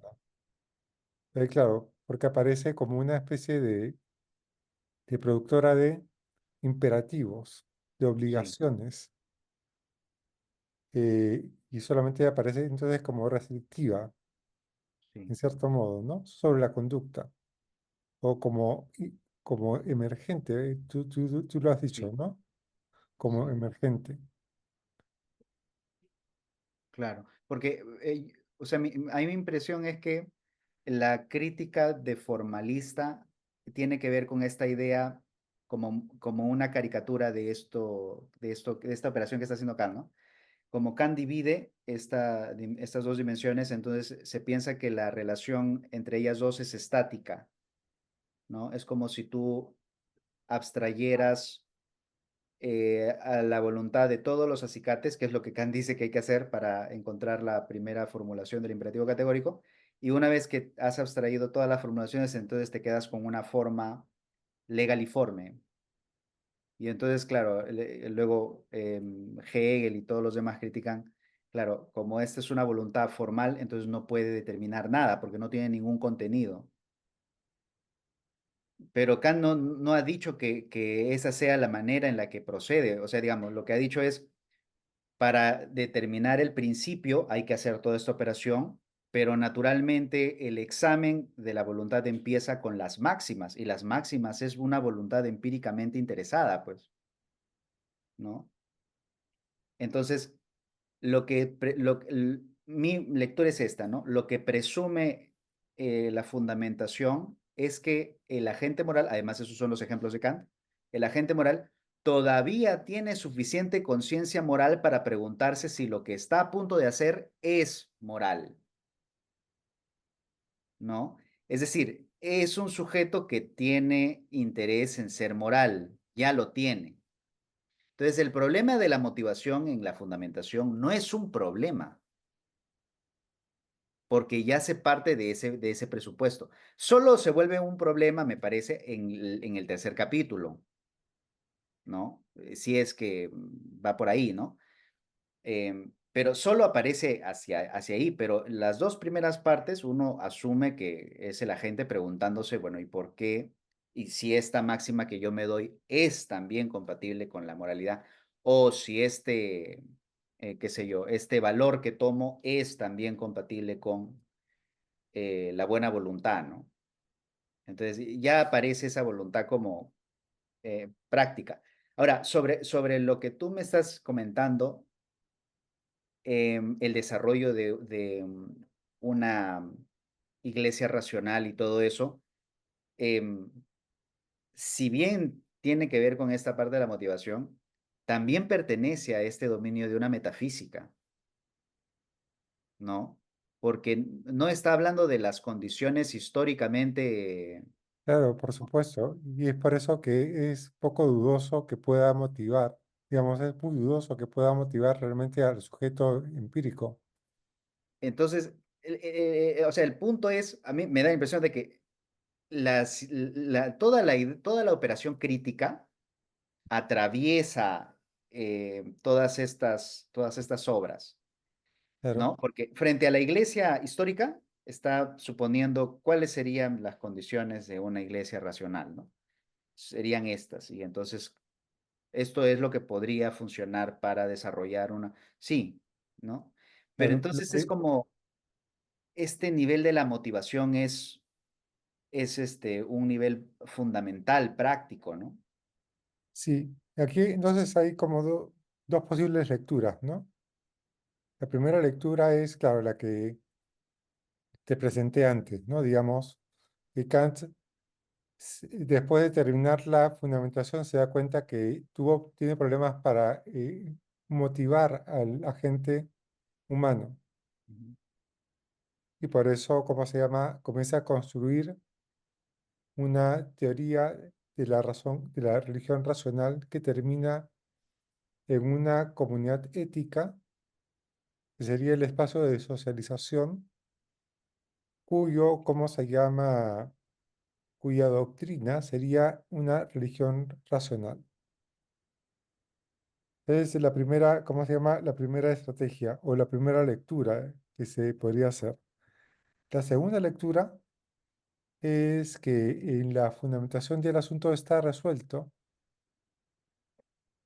de esta forma, digamos. La razón por la cual una persona querría actuar moralmente es porque siente que dentro de sí no solamente la exigencia de el númeno, mejor dicho, el fenómeno, del mundo fenoménico y las leyes y sus inclinaciones, sino siente también la exigencia de hacer valer su libertad. Mm, Es decir, se ve a sí mismo como fenómeno y númeno al mismo tiempo. Y eso es lo que haría que él tuviese la suficiente motivación para hacerlo. ujú. Ese podría ser el otro argumento. Ya no sería necesario el cómo se llama el argumento de Parra en esa lectura. Claro, sí, sí, sí. Sí, sí, sí. O sea, mi lectura, además, esto es importante porque durante mucho tiempo me parece que los especialistas dijeron, por ejemplo, que ya estaba perdida esta idea de el juicio sintético a priori en moral, ¿no? Que si bien tiene algún sentido en la primera crítica, no tiene ninguno en la fundamentación, de que Kant diga que las determinaciones morales son juicios sintéticos a priori.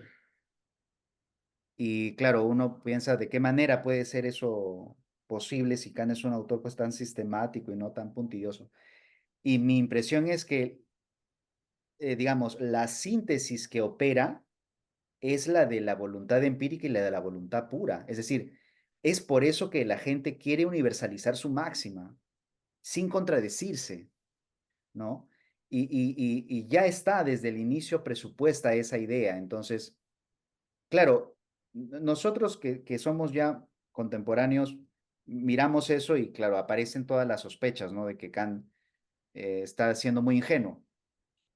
Pero es la única manera de hacerle sentido a la idea de una unidad sintética, ¿no? Pero analicemos un poco ese punto, porque ese punto me parece interesante. Claro, si yo me planteo una máxima, me la planteo en tanto una voluntad empírica, Sí. pero si al mismo tiempo, pero si al mismo tiempo me la quiero plantear como universal, como válida para todo ser racional, entonces me la planteo no como voluntad empírica, sino como voluntad, digamos, pura. Es ahí A, donde está a la el, vez, ¿no? sí, donde ambas Tendría que cosas valer. encajan, digamos, ahí es donde estaría la síntesis. Correcto. Y es una síntesis a priori, porque es una síntesis que me viene de mi determinación numénica, ¿no? Es una voluntad pura que ya está interesada en la universalización, pero que además es también voluntad empírica, ¿no? Ahí está la síntesis.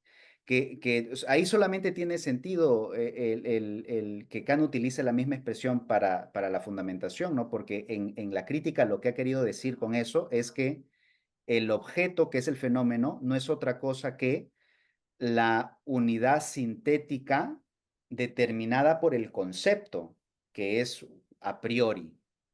Es el Ujú. objeto que no puede ser objeto sin el enlace que le viene del yo. Pero es lo mismo en el caso, pues no sería una voluntad, digamos, empírica, concernida por la dimensión moral del asunto, ¿no? Que quiere llevar adelante el proyecto de la universalización. Entonces, ahí tiene sentido. Pero claro, el asunto se escapa si uno piensa que Kant solamente está hablando de voluntad pura, pues. Solamente. Es como si. Esa es la lectura, por ejemplo, que tiene Nietzsche de Kant, de un agente altruista, ¿no? Que solamente quiere hacer lo moral. Que ese no es el escenario de Kant, ¿no? Ujú. Claro,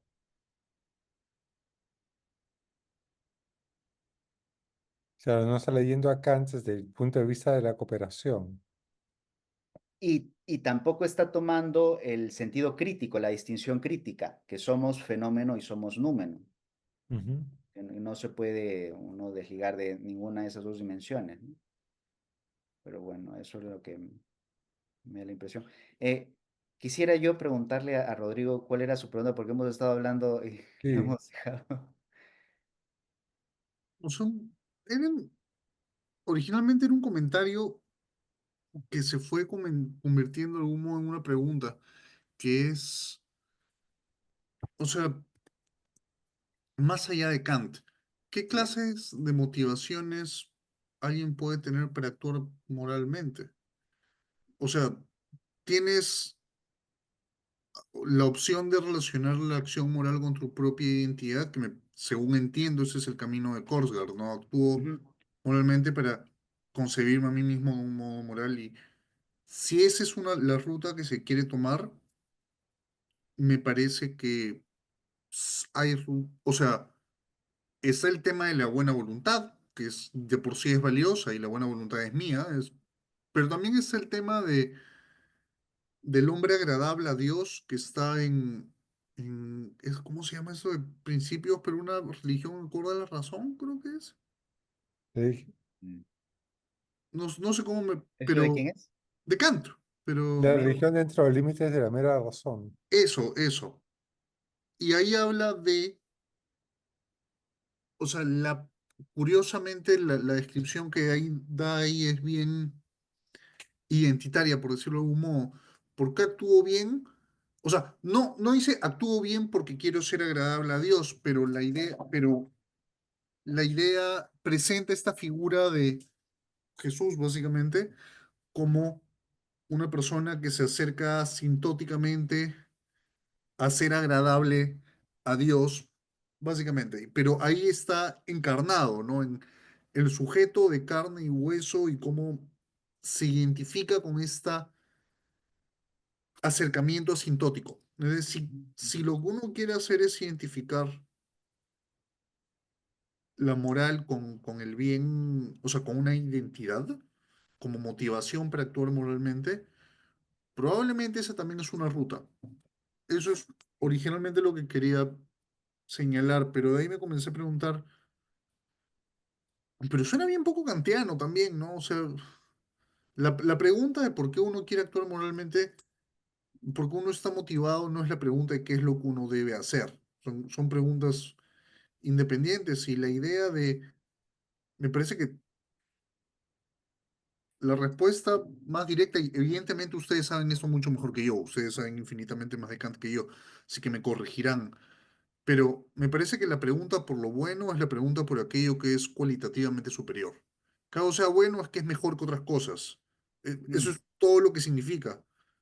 Y en ese sentido, aquello que es cualitativamente superior lo reconocemos como tal. O sea, actuar bien es actuar en base a lo que valoramos y el punto de la racionalidad es que la racionalidad es capaz de identificar en la dignidad humana aquello cuyo valor es inconmensurable con todo lo demás, por lo tanto mm. que es cualitativamente superior. ¿Qué Yo, otra motivación necesito que el yo, mero yo, reconocimiento tipo nous de, oh, eso es mejor? ¿Qué más necesito que eso? yo lo diría de esta manera, porque me has dado una pista interesante, porque sí, el concepto de lo bueno apela a aquello que es cualitativamente superior. Pero si Kant tiene alguna noción de lo bueno, no es solamente aquello que es cualitativamente superior, sino es aquello que es absolutamente superior. Claro, Y el problema está en esa que parece inocente y sutil distinción, pero es decisiva porque si tú dices que algo es absolutamente superior, necesitas comprometerte con una metafísica. está muy bien. Y me parece muy bien todo lo que... Perdón, continúa. Y entonces el punto es este, pues, ¿no? Que cuando uno habla de lo bueno en ese sentido y de por qué es que lo bueno puede motivarnos, solo estamos hablando de cosas cualitativamente buenas y en ese sentido hay más o menos valores, ¿no? Valores que son más o menos necesarios, pero no absolutamente necesarios. Ok. Ujú. Claro. Un poco De ahí, lo que yo quería decir es, y poniéndome quizás algo platónico, pero es que realmente no. Si uno es capaz, si lo bueno es lo absolutamente superior, sea cualitativamente o, digamos, superior, ¿cómo es posible que yo capte qué es aquello cualitativamente superior y siendo racional no me sienta motivado a seguirlo? ¿Qué más explicación de motivación necesito? Si es cualitativamente superior, pues lo prefiero por definición. Mm, Entonces, yo no siento, entiendo la motivación contemporánea por la pregunta por la motivación, pero te juro que me parece de débiles. ¿Qué te puedo decir? Lo, lo cualitativamente superior obliga, igual No que la eres verdad. suficientemente racional mm, para hacerte esas cuestiones. Pero Sandro Eh, quería eh, decir algo y luego Ángel de repente. no, sí, ahí aparece la distinción que hace Tugendhat, ¿no? Entre lo bueno en sentido absoluto y lo bueno en sentido relativo. Pero claro, y la buena voluntad es lo bueno en sentido absoluto. Claro, la pregunta es, solamente, digamos, el argumento de Kant sería la siguiente, digamos, solo un ser puramente racional sería capaz de motivarse por ese tipo de bien, Sí. pero no un ser humano, Mm, porque el ser humano también tiene, ¿cómo se llama? Tiene esa dimensión empírica. mm. Claro, ese sería Ese la sería la razón salida de por la que Kant. habría que desarrollar un argumento ulterior, ¿no? Para eso. Sí, sí.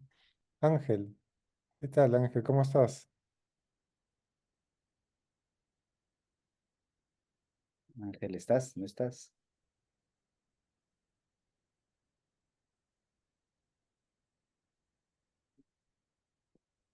No, parece que no está. Ángel. Se ha quedado en el número. Sí, no, no, no. Sí, Ah, ya, hola, ¿me escuchan? Sí, pensé Sí, sí. sí, que te escuchamos. Oye, estabas ya, atrapado en sí, el yo número. también estaba intentando responder a esa buena pregunta de por qué tenemos que ser morales. Y yo, disculpe mi sesgo en afán de no querer comprometerme con ninguna metafísica, yo creo que más bien mi enfoque, mi interpretación es más antropocéntrica, es decir, no es tanto el respeto a la ley, a la ley moral, no es tanto, digamos, la búsqueda de esos bienes cualitativamente superiores, sino más bien el respeto a la persona, ¿no? A las personas, que tiene que ver precisamente con estas personas que constituyen, pues, ese reino de los fines, o esa persona que es un fin en sí mismo y que constituye o es parte de ese reino de fines. Yo creo que o sea, si alguien me pregunta por cuál es la motivación que yo tengo para respetar o buscar la moral desde la perspectiva kantiana, yo tendría que ser en ese sentido más que un legalismo, un antropocentrismo, ¿no? Es decir, esta idea de que la persona en cuanto que posee dignidad, de fin en sí misma, en cuanto que es parte de un reino de fines, de una sociedad, o como bien decía también Alessandro lo explicaba mejor, y que lo vemos en la religión dentro de los límites de la mera razón, como parte de esa comunidad ética, también en la paz perpetua y sobre todo también en la fundamentación, la idea de que la persona está al centro, en realidad tengo que yo respetar, digamos, o como tú bien decías, Ronald, no busco universalizar mi máxima, no solo porque quiero, no debo contradecirme, sino también porque no debo, digamos, afectar a esas otras personas que conviven conmigo y que constituimos la humanidad, ¿no? Entonces yo creo que mi interpretación va por ese lado. Si es que intento responder a la pregunta de por qué tengo que ser moral, ¿no es cierto? ¿Cuál es esa motivación? Pues yo diría eso, la persona. Ahora, ahí surge una serie de preguntas, ¿no? Bueno, ¿cómo definimos la persona? ¿Qué es la persona? ¿Es simplemente un fin en sí mismo? ¿Es solo es solo voluntad pura, eh, digamos, la persona es solo una unidad de percepción trascendental, ¿no? ¿Cómo podríamos hoy día eh, tratar de explicar la realidad de la persona o su configuración desde un punto de vista kantiano que no la lleve solamente a encerrarse en sí misma? Sin embargo, esto creo que no sería posible por lo que acabo de explicar. El mismo Kant habla que la persona no está encerrada en sí misma, sino que es parte de un reino de fines y que cualquier ley que se pueda, cualquier imperativo categórico, cualquier máxima que uno quiera universalizar, tiene que considerar precisamente a las demás. Y en ese sentido necesitamos ayudar, aportar a los demás en la medida que sea pues posible, porque también, como bien dice Kant, no siempre vamos a poder ayudar a todos, ¿verdad? Y dar todo lo que podamos dar, porque a veces pues simplemente no tenemos que aceptar que somos limitados, ¿no? La importancia de esa vulnerabilidad, de que somos seres finitos, ¿no? Creo que eso, me parece que esta perspectiva antropológica habría que desarrollarla mucho más, y creo que habría que contrastarla con una perspectiva metafísica que creo que no ayudaría mucho en este contexto en el que estamos, pero no sé, vamos a ver qué tanto de repente terminamos un poco desdibujando o traicionando la perspectiva kantiana, pero habría que actualizarla también. No sé qué piensan ustedes. Ronald, ¿qué piensas tú de ese? Bueno, yo creo que Ángel ha descrito bien, perfectamente la operación de Korsgaard, ¿no? O sea, es eso lo que quiere hacer Korsgaard precisamente, es como tener esta versión, bueno, Ángel la ha descrito, me parece apropiadamente como una antropología, ¿no? Una concepción antropológica de la moralidad, que es eso lo que quiere desarrollar Korsgaard, ¿no? Es el intento de ayornar el argumento de Kant para que sea compatible con un bien humano natural, Así ¿no? es. Aquello que nos hace, aquello que le da valor a la vida humana, ¿no? Nuestros vínculos y todo eso. Eso me parece, digamos, que es parte de este proyecto que yo he descrito como eunaturalismo ético, ¿no? Em, a ver, yo tengo una gran admiración por todos estos autores. Creo que eso debería haberlo dicho desde el inicio, ¿no? O sea, en verdad me parecen formidables y sus argumentos son muy plausibles, son a veces demasiado convincentes, pero yo debo ahí ser con Kant un poco, digamos, estar del lado de Kant, quiero decir, ¿no? Es decir, todas estas determinaciones o estas estrategias permiten fundar lo que yo he llamado determinaciones éticas, obligaciones éticas, que uno podría pensar que las obligaciones políticas son también parte de ese nivel, ¿no? Porque ahí lo que estamos valorando es nuestra identidad como miembros de una comunidad política y nuestros deberes cívicos, nuestros deberes para con nuestros vecinos, ¿no? Todo eso. Pero la moral, que tiene que ver con determinaciones universales y necesarias, no se puede fundar con esa estrategia, ¿no? Claro, pero parece que tampoco la política, porque claro, la concepción aristotélica de eh, ser humano como animal político reduce solamente a al político, a la política, a las relaciones entre ciudadanos. Y los extranjeros, es decir, los persas, los bárbaros, Claro, las relaciones internacionales y todo lo demás sí, claro. Entonces, ¿cómo se llama? Ahí y ha quedado muy claro, digamos, hay que revisar, por ejemplo, el texto de Ciro sobre, ¿cómo se llama? Sobre civilización como que piso para la paz, sí. para que nos quede claro cómo la ilustración ha dejado fuera de juego esa operación, digamos, de definir al ser humano como un animal político y nada más. Mm,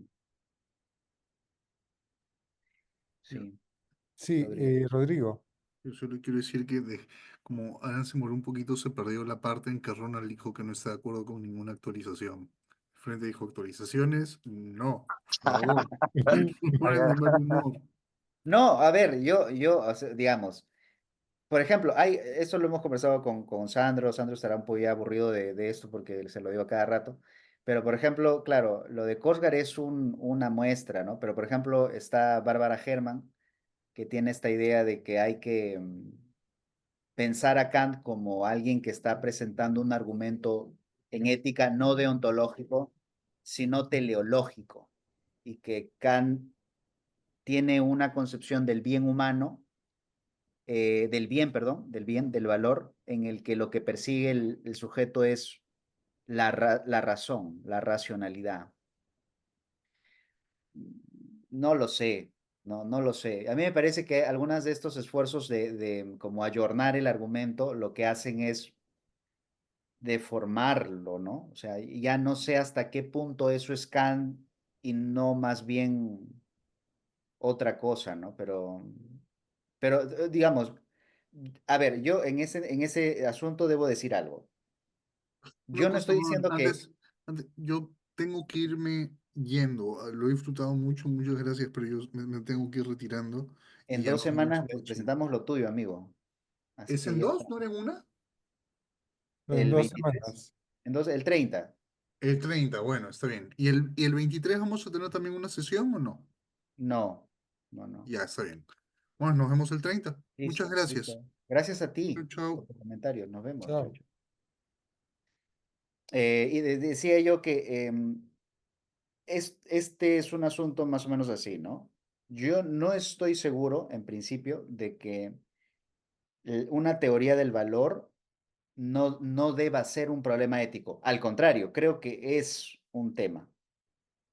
Creo que es necesario, y no solamente es un tema, sino creo que es un tema necesario, ¿no? Me parece que alguna vez escuché, por ejemplo, que en una conversación cuando presentó, creo que Franklin Ibáñez presentó algo sobre la felicidad, creo que sí lo dijo, algo así como deberíamos estar haciendo también teoría crítica de la felicidad, ¿no? En el sentido de que hay que hacer ética, ¿no? Hay que empezar a entrar en ese tema, porque ahí también hay muchas ingenuidades. Me parece a mí que lo que yo he presentado con el tema del neunaturalismo ético es poner un problema también para esa parte, ¿no? Es decir, si vamos a hacer ética, ¿de qué manera la vamos a hacer?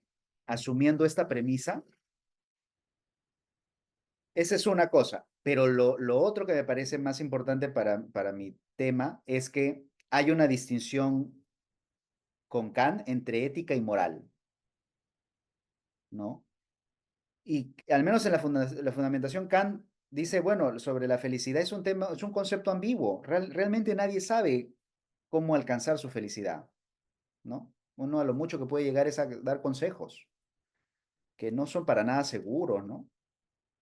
Eh, en lo que sí hay determinación es en el tema de la moralidad. Entonces hay una división del trabajo, ¿no?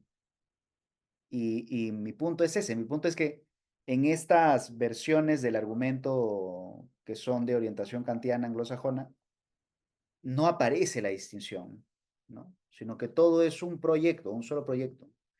Y en versión de Colgar es el proyecto de la agencia, ¿no? De la agencia normativa, ¿no? ¿En qué sentidos el agente se constituye o se autoconstituye? Sí, eso podría decir.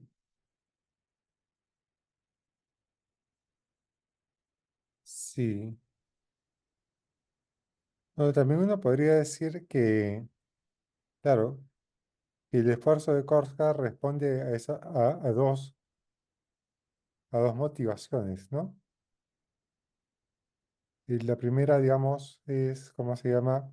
Abonar en ese naturalismo. Y la segunda es abordar el problema de la motivación de la gente para con la exigencia moral. Y es por eso, claro, y cierra, digamos, el argumento de Korsgaard trata de cerrar, digamos, bien en ese lado. Intenta, digamos, hacer lo Mm. suyo. Sí, sí, sí. Sí, claro, y eso me parece, claro, es su mérito, ¿no? Es el mérito. Hay mucha gente que piensa que Korsgaard ha logrado la fusión entre Aristóteles y Kant y que eso es su mérito. Si por algo va a pasar la historia es por eso. Este, a mí esa fusión me parece sospechosa por una serie de motivos, ¿no? Que hemos ido conversando ahora. Mm. Em, y lo otro es que, claro, hay temas que van apareciendo ya colateralmente. Uno apareció al inicio de nuestra discusión sobre cuál es el concepto de naturaleza con el que estamos lidiando, ¿no? Que eso también es interesante, digamos, de hablar. Pero otra cosa tiene que ver con la naturaleza de la racionalidad, que yo creo que es el gran tema, digamos, de investigación pendiente en Kant, ¿no? Porque Kant no dice exactamente qué cosa es la razón. Y la razón tiene como diferentes dimensiones y hay intereses de la razón. em, y entonces, claro, uno puede decir, claro, si la razón tiene una dinámica propia, entonces Kant está pensando con ese punto, ¿no? Digamos, desde esa perspectiva. Em, Desde otras perspectivas, la razón es una facultad más, ¿no? Aristóteles piensa que la razón es una dimensión del alma humana, pues, ¿no? Em,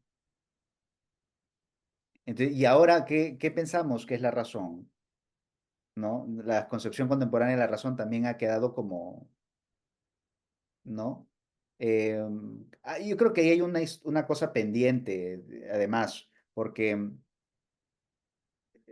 claro, hemos sufrido la crítica de la posguerra, ¿no? O sea, el psicoanálisis, la crítica a la metafísica, ¿no? El escepticismo respecto a las cuestiones de fundamentación, todo eso ha reubicado nuestra imagen de la razón. Y entonces, claro, es un poco, habría que ver si es que eso es compatible o no con las demandas que Kant le ponía. Hay mucha gente que cree que ya no se puede. Y claro, pero ese es otro tema, ¿no? Es otro tema. Ujú.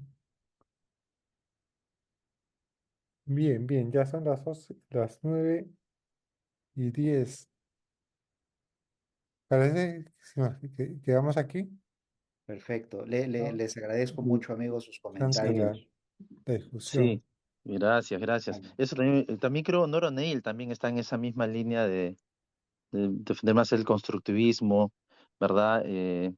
La construcción moral de a partir de las razones, y creo que se aparta también de la metafísica, ¿no? Pero también por eso es criticada, ¿cierto? sí, aunque ella tiene cosas, digamos, hay momentos donde me da la impresión de que se acerca a Kant, hay otros momentos en donde se aleja de Kant, Sí, eh, pues. pero también está marcada por su época, ¿no?